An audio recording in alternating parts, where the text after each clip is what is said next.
Hi, this is Luann, and welcome to another episode of Luann's Corner Sitting with Spirit. Today's episode is interesting because I was thinking about it and it actually has a lot to do with sitting with spirit, which is the name of my show, right? But it's really about listening to spirit. And another way to put it is listening to our heart's message, listening to our inner voice. And I have been very motivated to do that in general. But lately, I was really moved to do it in a way for service.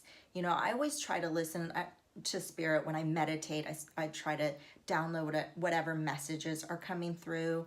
But last month, Reed Tracy with Hay House sent out an email, and it was about his daughter, and she was driving to the airport, and on the way to the airport, a dog ran across the freeway, and she immediately pulled over and she tried to find the dog. She ended up finding the dog, and the dog had a brother. She ended up rescuing those dogs and bringing them back to LA and finding homes for them. And I was so inspired by that. And I just thought, you know what?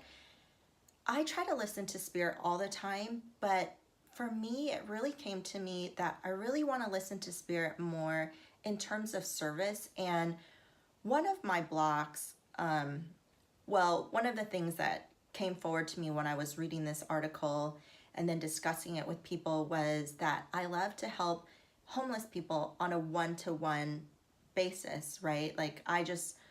Sometimes I feel my heart feels tugged with certain people and I want to help them. And sometimes I do, but I know sometimes I don't.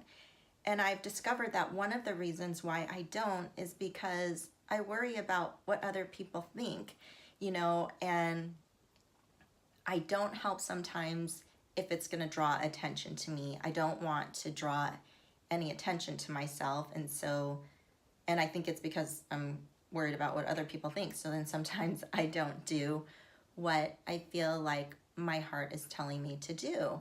And so that day I said, you know what, I'm going to make a commitment to myself to listen to my inner voice and to follow.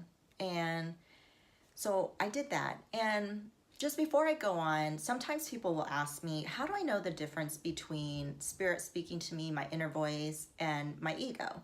And I think that's a great question because, we have so many thoughts going through our head all the time, right? 60 to 80,000 thoughts a day.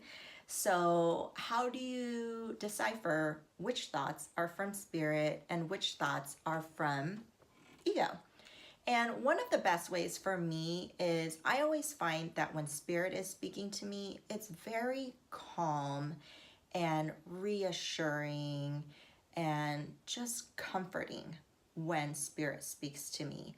And I find that when I'm driven by ego, it feels like I've had a lot of coffee, right? And so the thoughts are very rapid and it feels like what maybe speed might feel like, just like really, really fast, and what to do and how should I do this and blah, blah, blah, blah.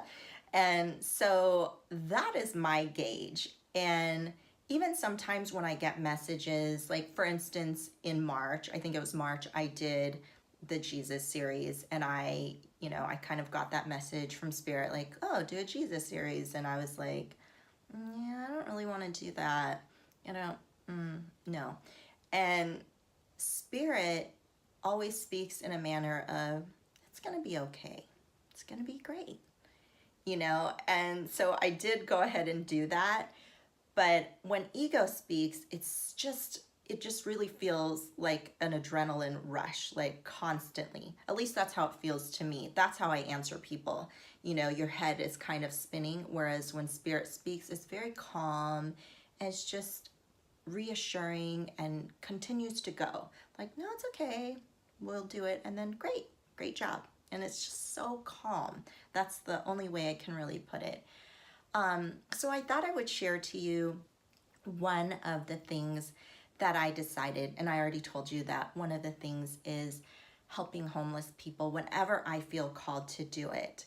And so while I was talking to some people about it, it came to me that I really wanted to start sharing these bars with homeless people when I saw them. Not all homeless people. And that's something that's important too. Only when you feel called, only when Spirit tugs on your heart, tugs on my heart, am I gonna go forward and act, right? So anyway, this story is a little bit funny, but when I first started my spiritual psychology program 10 months ago, I made a friend, and she's a good friend of mine now. And the first weekend of class, she ended up giving me a bar. And I don't really normally eat bars, but she gave me a bar, and they're called Go Macro bars. And I remember thinking, oh my gosh, that is so nice. She gave me this bar, but I don't eat bars. What am I going to do? I really want to thank her in a wholehearted way and tell her, that I liked it or didn't or whatever. And I ate this bar and just completely fell in love with it. And so from ever since then, 10 months ago, I eat one of these bars almost every day. But now I have learned to cut them in half, and like every day for breakfast I'll eat like a quarter of it, and the reason why is because they're extremely delicious. So my favorite flavor is it is peanut butter chocolate chip. This is my favorite flavor, and they're super delicious, but they're super filling, and I think they're really good for me. So I love them. So anyway, when I was talking about helping homeless people, I realized that at times I'll have bars in my car, and mainly actually I had the bars in my car for my son, but I would have bags full of bars sometimes. And so sometimes if I saw a homeless person, I would give them bars. And I just decided, you know what I really want to do is I want to go around and hand out macro bars. That's what I want to do when I feel called. And, to me, my plan is an individual plan, right? I want to reach out to individual people that I feel called to help. And so I'm happy with myself. I'm proud of myself because I'm not feeling like I have to go and change the world. But to the one person that I help, I'm sure it's extremely meaningful to them, right? So I encourage you to follow your heart's calling too. And so here's what I'm doing. So look, I buy these macro bars in the whole carton, the whole container. It's not opening. Here, look. So I decided I will keep this in my car, and whenever I feel called, I'll share it because they are so filling. I love these so much. Filling and delicious. And so that is my plan. And I want to share one last story with you to encourage you, because sometimes things don't go the way we want, but it's okay. We get a little off track, but we can come back on again.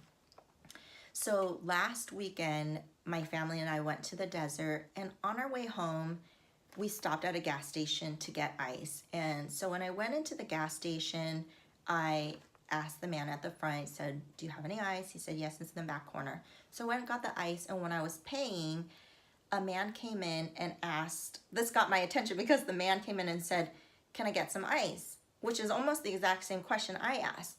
And so I looked over and I thought it might be a homeless person, but right away I could feel that tugging on my heart, that it was like, oh, this is a person I want to help. Just immediately I could feel it. And so I thought, oh, he's buying ice too. I'll buy his ice. But then I realized he wasn't buying ice. He was getting ice in a cup, and the man had told him, just get the ice, it's fine. So in that moment I thought, oh, okay, so he's not getting ice. Well, then I'll just give him my change. But what ended up happening was he moved so quickly that I was still paying, and then he was on his way out. And if I wanted to give him the change, it would have entailed me to yell out to him, like cry out, excuse me. And like I've shared, it's one of my obstacles that I'm working through. I don't like to draw attention to myself when I'm doing things sometimes. So I didn't do anything, and I could feel that was something my heart really wanted to do. So my son took the ice to the car, and I quickly went to the restroom. And in the restroom, I thought to myself, oh man, I had made a commitment to myself, that I was going to listen to myself and I was going to listen to my heart's calling, and I didn't help that person, and he's gone, and you know, and then I thought, you know what, I'm gonna hurry up, finish, and I'm gonna run outside, and if I see him, I'm gonna run after him, and I'm gonna give him the change anyway. So I went outside and I saw him, and he had gotten a little bit further, and he was about to cross the freeway. And so I just started running. I ran down, and I was able to give him the change that I wanted to give him. And you know, it was such a blessing because he turned around and I said, oh, I just wanted to give you this. And he just looked at me and he said, God bless you. And I mean, I really received that in that moment because I was like, wow, that was a real gift to me. And I just said back to him, God bless you. And anyway, it was like such a moving moment, and I was so proud of myself because I had a chance to redeem that moment. It was kind of a magical moment because then my husband actually ended up running after me because he didn't know what I was doing, so he thought maybe something was wrong. And nothing was wrong. So it was really sweet too, and I thought, wow, this has been such a magical moment just because I followed my inner voice and listened to myself.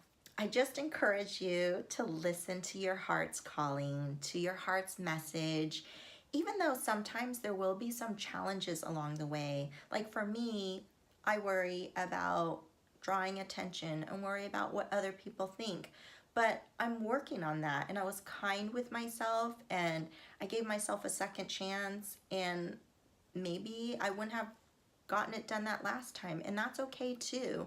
So I just encourage you to do that, and maybe have a macro bar. Okay, thanks for tuning in. Bye.